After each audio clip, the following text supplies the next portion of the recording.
ज्यादा ना जाइए, थोड़ा नरम रखिए बात। मन की बात कर लो। अरे मन की बात तो यही थी, तरह के लोगों को गपशप कर लूँ मैं। मन की बात, और मैं कौन सा नरेंद्र मोदी हूँ मन की बात करूँ। सर 5 स्टेट के जो नतीजे आए हैं जिनमें 3 में बीजेपी को जो है 2/3 बहुमत से ज्यादा मिलता हुआ दिखाई दे रहा है, किस तरीके से देखते हैं? नहीं नहीं, बड़ा भारी उत्साह है इसका, और बेहद खुश हैं। और इसके लिए हम अपने केंद्रीय नेतृत्व का भी, और साथ ही जो हमारे राज्यों का नेतृत्व है और हमारे कार्यकर्ता हैं, उनको बहुत बहुत बधाई, बहुत बहुत शुभकामनाएं। और जनता के हम आभारी हैं कि उन्होंने हमारे प्रति विश्वास व्यक्त किया। और जो नीतियां हैं केंद्र सरकार की, और जो स्टेट में जिस प्रकार के जनहित के काम किए जा रहे हैं, तो उसके देखते हुए जनता ने भारतीय जनता पार्टी पे विश्वास व्यक्त किया। सर फिर चौधरी वीरेंद्र सिंह ने फिर से कहा कि बैसाखी की जरूरत नहीं है, गठबंधन अब तोड़ देना चाहिए।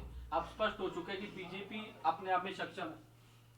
देखिए, भारतीय जनता पार्टी का जो हाईकमान है उसने सारे निर्णय लेने हैं। किसी भी व्यक्ति के कहने से कुछ होने वाला नहीं है इस प्रकार का। तो ये निर्णय ना मेरे अधिकार क्षेत्र में है, ना किसी और के अधिकार क्षेत्र में। ये तो हमारे हाईकमान का है। जो विचार करेगा, जो निर्णय लेगा, वो सारी पार्टी मानेगी। सर कांग्रेस का कहना है कि हरियाणा पे इसको कोई असर नहीं पड़ेगा इन परिणामों का, क्योंकि हरियाणा के मुद्दे अलग हैं। हरियाणा में उस जीत का कोई ज़्यादा असर नहीं रहेगा। नहीं, हरियाणा के कौन से मुद्दे अलग हैं? मतलब गरीब के भला करने के लिए जो काम है, तो वो मध्य प्रदेश का अलग है, हरियाणा का अलग है। पानी टेल तक पहुंचाना हरियाणा का अलग है, मध्य प्रदेश का अलग है। एमएसपी देना हरियाणा का अलग है, मध्य प्रदेश का अलग है। सारे मुद्दे तो वही हैं जिन पे लोगों ने मोहर लगाई।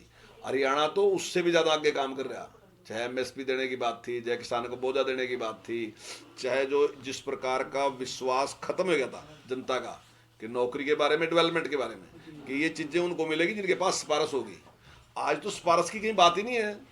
आप तो अगर आज किसी का बीपीएल बढ़ना तो सिफारिश नहीं चाहिए, आयुष्मान बढ़ना सिफारिश नहीं चाहिए, पेंशन लगानी सिफारिश नहीं चाहिए, और अन्य कोई डेवलपमेंट का काम है सिफारिश नहीं चाहिए। पंचायत का सरपंच भले ही किसी पार्टी का हो, लेकिन जितनी आबादी है उसके हिसाब से पैसे डाल देंगे, यानी कि गांव अपने आप ही योजना बनाएगा। तो ये सारी जो निष्पक्षता के साथ काम कर रही सरकार, माननीय मुख्यमंत्री जिस प्रकार से चल रहे, तो मैं समझता हूँ इस पे जो बीजेपी का वोट प्रतिशत है, मैं दावे के साथ कह सकता हूँ कि वो बढ़ेगा और सीट पे बढ़ेगी। सर ये भी चर्चाएं चल रही हैं हरियाणा भाजपा की ओर से, कई नेताओं ने कहा कि लोकसभा और जो विधानसभा चुनाव है वो इकट्ठा होना चाहिए, और विपक्ष का ये आरोप है कि मोदी लहर में जीतने की कोशिश है, इसी वजह से ऐसा कहा जा रहा है। देखिए, मोदी जी हमारे प्रधानमंत्री सीएम हैं साहब ने और भी हमारे सबसे बड़े लीडर संकेत हैं। दिए हैं सर। तो स्वाभाविक ही है, चाहे कोई घर में है, चाहे कहीं प्रदेश में है, चाहे कहीं देश में है, जो अपना मुखिया है तो उससे तो लाभ उठाएगा। एक आदमी कौन नहीं उठाएगा? अगर मेरे पिताजी की रेपुटेशन अच्छी हो तो स्वाभाविक है कि मैं फायदा उठाऊंगा उसका। तो अगर मेरे अध्यक्ष की, मेरे लीडर की रेपुटेशन अच्छी है तो मैं तो फायदा उठाऊंगा, मुझे फायदा मिलेगा और उसके मार्गदर्शन में मैं काम करूंगा। तो ये स्वाभाविक सी बात है। जहां तक चुनाव का फैसला है वो चुनाव आयोग ने करना, हम उसका कुछ, हमारा उसमें वो है नहीं। अगर चुनाव आयोग निर्णय लेता है तो माननीय मुख्यमंत्री जी ने भी ये बात कही कि हम तैयार हैं चुनाव करने के लिए, चाहे वो लोकसभा के साथ कर लें और चाहे बाद में। प्रदेश अध्यक्ष ने कांग्रेस भाजपा के नायब सैनी, उन्होंने कहा कि इस बार 80 पार का नारा उन्होंने दिया है। पिछली बार 75 पार का था, इस बार उन्होंने 80 पार का नारा दिया है। क्या कहेंगे? देखिए, मैं तो ये बात कह सकता हूँ कि हमारा परसेंटेज ऑफ वोट है वो निश्चित तौर से बढ़ेगा, और जो गरीब समाज है उसमें हमारा विश्वास बढ़ता जा रहा है। जिस निष्पक्षता के साथ हम काम कर रहे हैं, तो उस सारे समाज में हमारा आधार और बढ़ता जा रहा है, और लोग ये समझते हैं कि ये पार्टी हमारे कल्याण के लिए काम कर रही है। सर एक हाईकोर्ट में मामला आया था स्कूलों से जुड़ा हुआ कि कुछ मूलभूत सुविधाएं स्कूलों में नहीं है, और हाईकोर्ट ने कई अधिकारियों को भी पेश होने के लिए कहा है। ये क्या मामला है? नहीं, देखिए, मई मास में ये इस प्रकार का एफिडेविट दिया गया था। उसमें कुछ इस प्रकार की थी बात, लेकिन हमने उसको सारे को कंप्लीट कर लिया। कल ही मैंने अधिकारियों की बैठक बुलाई थी। लगभग जो कमियां थी वो सारी सारी हमने दूर कर दी।